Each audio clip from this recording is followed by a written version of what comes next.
What is up, guys? Welcome back to Newswave. Well, it looks like more and more leaks are starting to happen ahead of what we assume to be a Nintendo Direct. I obscured it in the thumbnail and the title just in case you don't want to be spoiled. I don't think it's a massive surprise, though, to be honest, based on some of the new relationships Nintendo has been making so far this generation with certain developers and publishers and companies. We'll talk a bit about that. I'm also curious if people are going to really care as much about this. I think this announcement would have been much bigger a year or two ago, but we're going to go over it here. We're also going to talk about some of the review scores for Astral Chain and Control, as it looks like Nintendo is capping off their summer of very good releases, high scoring releases with Astral Chain. And then we're going to talk a bit about the 3DS getting a slow fade out, it seems, from Nintendo. As always, guys, enjoy these videos. Make sure you hit the like button. It does help out. Get subscribed as well so you can stay up to date on all the gaming news that takes place throughout the gaming world. Every weekday morning, 8 a.m. Eastern Time, here to keep you guys up to date. And we're going to start today with Koei Tecmo. Koei Tecmo is teasing something. Yeah, that's right. We get a teaser, technically, for a teaser for a game. It's actually being teased on their Twitter account. Gamatsu picked it up and seems to be maybe pointing towards something with Warriors Orochi 4 is what they're guessing. I'm not as familiar with as many of, I guess, Koei Tecmo's games going back through with things like Warriors Orochi, but it does at least look like something we'll find out about August 29th. Now, again, what is it? Hard to say. I'm sure some fans of things like Warriors Orochi or Dynasty Warriors and stuff can kind of maybe come up with something there. Just look forward to August 29th on Thursday to see what they have. We also had some weird news about Zelda Link's Awakening, the game coming out next month, the remake of it, as it seemed like a lot of confusion was going around about the cloud saves. Now, of course, with Nintendo, if you pay for their online, you're supposed to be able to back up your saves to the cloud so that if anything happens to your system or your save in general, you can retrieve it. So that's helped out for people with things like lost systems or corrupted save data. But there are also games that Nintendo has that just don't support it. One of them being Animal Crossing, another one being Splatoon 2, for example. Pokemon apparently won't, but of course that also has its own storage system online. The other one, it seemed to be anyway at first, was Zelda Link's Awakening, but it also seems like there's conflicting reports, as Nintendo's UK site that seems to have older information is reflecting a status pending for the cloud save ability, whereas things like the US or the Japan eShop page say that it is supported. So for now, I'm going to lean towards the idea that it is supported because I have no idea, zero idea, why this would not be supported for cloud saves, as it's like a single player game. I mean, you have the dungeons that you can, I guess, make, but no, I think this will be fine with cloud saves. I think it's just some mixed signals. It's some early information where they weren't decided yet versus some later information. The eShop pages tend to be all over the place at times, and they conflict each other as well. So I would say don't worry about it too much now, and we're about a month out. So hey, we'll find out, in a couple of weeks when we get our hands on it. Also, Mario Kart Tour. It's coming out next month. Yeah, September's already been a pretty packed month, but I guess the one good thing about this is it's a free-to-play cell phone game, which is something that generally people who are really looking forward to the Xbox One, the PS4, or the Switch games tend to not pay as much attention to, but if you liked, I guess, the beta that they had, you could look forward to it September 25th. To be honest, I forgot about this game. I did. Look, the September lineup, I think just the holiday lineup in general going into September is pretty packed, and I just wasn't thinking about cell phone games, I guess, or their Mario Kart Tour, which had beta impressions that weren't as favorable. People were a bit concerned about the microtransactions and the halting play, and it's like, oh, you can buy in, do stuff faster. And I was like, I don't know, maybe the controls, I just wasn't feeling it. I just wasn't that interested in it. And I forgot it was even coming out, but hey, there you go. September 25th, you can look forward to playing Mario Kart on your phone. And guys, some of the quick news out of the way, let's get into the bigger stuff. Let's start with Astral Chain and Control. We had reviews go up yesterday, embargoes lifted around 9 a.m., it seemed Eastern time, so right around when I was hearing they were going to go up, they did. And it looks like Astral Chain, honestly, it might be in contention for Game of the Year. When you get higher review scores like these, you'll tend to be looked at towards the end of the year because a lot of times people will just sort by best reviewed score. That's just how it is, right? Like if you see people running like podcasts or other things, for example, a lot of times we'll just look at the top scoring stuff, right? Even in the media and everything, they'll kind of look back. I think it'll definitely be in contention for best Switch game, obviously, of the year. But can it stand up to some of the bigger games? We are also talking about something like Resident Evil 2, right? Sekiro. But Astral Chain with an 88 on Metacritic as it stands now, with several other reviews still pending, which means if those reviews come in at a higher than 88, you could see it tick up to an 89 or even eventually a 90. That is very good for Platinum Games, considering Nier is actually right around that as well. Again, you're going to see Astral Chain possibly move a point or two in either direction, so it could end up being just above Nier, it could be below Nier. So I'm going to say it's basically even with it right now, and Nier was talked about, as a Game of the Year contender. So could Astral Chain be?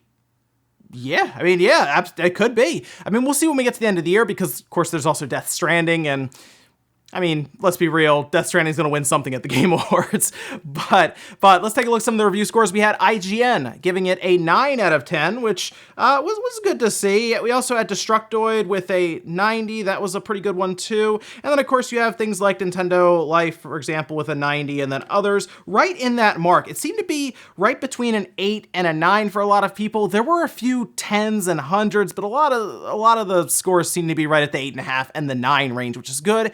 Not a lot of scores at the bottom half. I think there was only like 2 mixed and then like 45 positives. So yes, Astral Chain seems to be getting critical acclaim, and that is how you are in the conversation for the end of the years with Game of the Year awards. And some of the stuff I took away from this is it's slower combat, it seems, but more purposeful combat. There seems to be a lot more to do just instead of fighting all the time, with investigations that you're quizzed on at the end, which I'll have to see how that one goes over. But it sounds like you are doing more than just fighting all the time, and that actually sounds a bit more interesting to me, rather than trying to clear a room, go to the next one, clear a room, go to the next one. That's kind of Bayonetta's thing. I like to hear that Platinum is trying to do something a bit different with this series. So it's supposed to be about 15 to 20 hours. Sounds about right for what I would do there. I'm curious if there's any reason to play through it.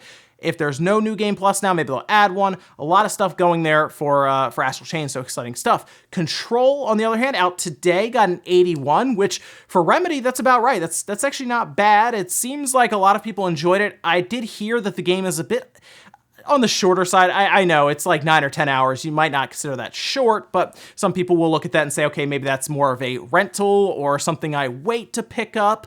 But it also starts to bring in the idea of Remedy put out a quality game with Control.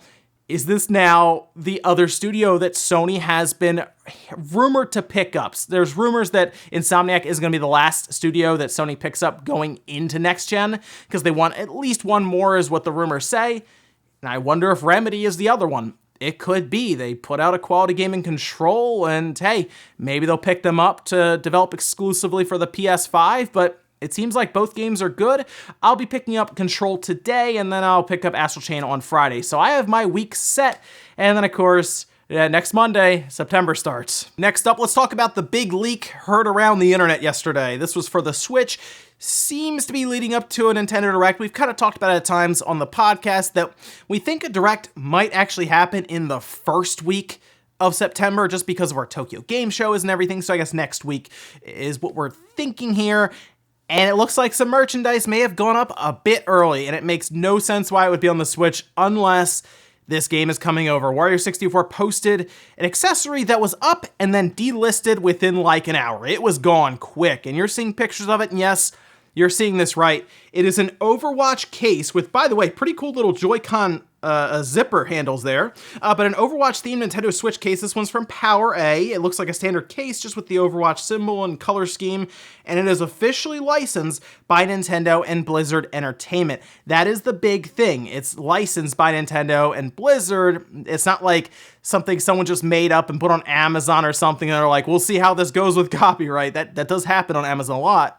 No, this was from Nintendo and Blizzard, and the fact that it's pulled down tells me it was posted by PowerA on Amazon a little bit too early, and now we're all expecting Overwatch to be announced at the next Nintendo Direct. Now, this I don't think should surprise anyone necessarily when we hear it, right? I mean, yeah, we talked about Overwatch several times, like over a year ago. If you remember when things like Diablo right, was coming over, there were a lot of interviews with the people at Blizzard about Overwatch on the Switch. It sounded like they were having some optimization issues. However, it also seemed like they saw a market here, and with games like Paladin seemingly doing pretty well on the system, I can see why they might go back and say, you know what? Let's spend some time on this and make this work. Also, coupled with the fact that Diablo 3 seemed to have sold within expectations, yeah, they seem to be still interested in it. And it is something to see Nintendo and Blizzard possibly work together another game for their platform, because Diablo was already kind of surprising, right? Remember when they did the Twitter video with Reggie and everything? Oh, it was pretty neat. But now to see Overwatch come over, I can't help but think it's like a year too late. I think it'll still work. I think people will still get excited for it, but I feel like it would have had just a bigger impact, like over a year ago, right? And they can do some things here. They can add in some Nintendo only like accessories, skins and stuff, because it probably won't be cross-play, most likely. And if they do that, that might get some people on board, but I still look at it and just figure that they should have done it sooner. But we'll see. I mean, if this seems pretty clear cut with a merchandise, like a case that's themed that way, why else would you have an Overwatch case that's officially licensed by Nintendo and Blizzard, unless it's a game that's on the system and they want to sell it alongside of it?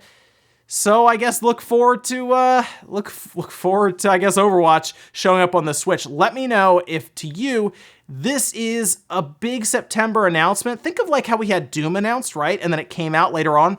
This is something I can see announced and then coming out like 2 months later. It could be like a November or early December release. Is that to you a good announcement now, a year or two after I think it should have been? Or do you think it's good? Do you think that is a good thing to announce and then drop later on? Next up, let's talk a little bit about Dying Light 2. It's coming out spring of 2020 is what their current window is right now. And they released some footage, about 26 minutes of 4K 60 footage on YouTube. And I have to say, this looks good. This looks really good. I followed it all the way through. I watched the whole thing, and I was just so captivated by some of the attention to detail in this game. Now, here's the thing. I need to know if the entire game is like this 26-minute chunk, or if they specifically picked the chunk that just happened to have some very serious decisions that seem to alter like the entirety of the gameplay. Like you're losing like people in the game in order to do a different objective, and it seemed like that has some serious consequences to it. Choices that seem to matter quite a bit. Visually, it looks amazing, and I really like the idea of adding more parkour moves. I said twice as many. It is to the point now where it looks like you're playing Mirror's Edge, just with more violence and more weapons and all kinds of stuff happening in front of you while you're doing it. I like what I'm seeing here. Again, I need to see a bit more outside of the 26 minutes, but I encourage you to go check it out, especially if you liked the first one. It kind of fell, unfortunately, kind of down a bit in the reviews. It didn't review well, which was interesting because Dying Light 1 was, I think, a pretty good game. So looking forward to 2. Looks like they've done quite a bit to enhance and evolve the game, and looking forward to spring 2020 with what I've seen. I hope we see a little bit more, though. This was a good chunk, but let's see a little more before release. In our last bit of news, let's talk about Nintendo slowly fading out the 3DS. It shouldn't surprise anyone, right? I mean, the 3DS has had its time. It had a good run, right? Like a 7-8 year run is probably what's getting up with and everything. That's great, I would say, overall. Like, with it actually being relevant, I think at this point, most people look at the 3DS and aren't even thinking about it anymore. So I'm not surprised to hear this. This is tweeted out. I was spotted by Family Home saying the official website for 3DS now only advertises the 2DS systems. And yeah, that's about right. It says 3DS even, and then it's systems that aren't capable of 3D. It is funny to think about this system starting out as a 3D system, and it's going to end as a 2D system technically, with just 2DS XLs and 2DSs being produced and sold.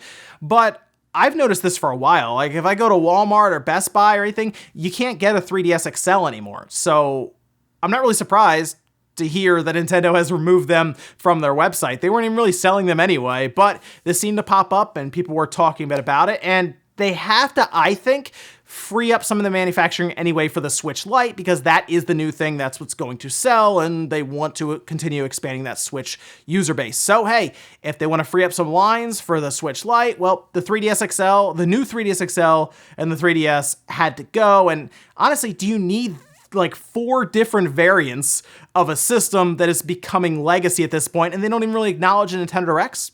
No. Honestly, the only reason they have the regular 2DS, the cheese wedge, is because it's $80. If it wasn't so cheap, they wouldn't even have that. So, but yeah, that's where we are now. The 3DS, that line is, I think, done. They don't even talk about it or really acknowledge it on their website as much anymore, other than for some reason saying 3DS right above the 2DS design and everything. But yeah, not much longer. Next year, to be honest, after holiday, we might see them cut it out completely. And let's finish up the comment of the day as you're seeing here. This one's from Unoriginnick saying, I remember Legend of Dragoon, and the 4th disc I had was messed up, so I never got to finish it. Great game, though. That was a struggle back in the day.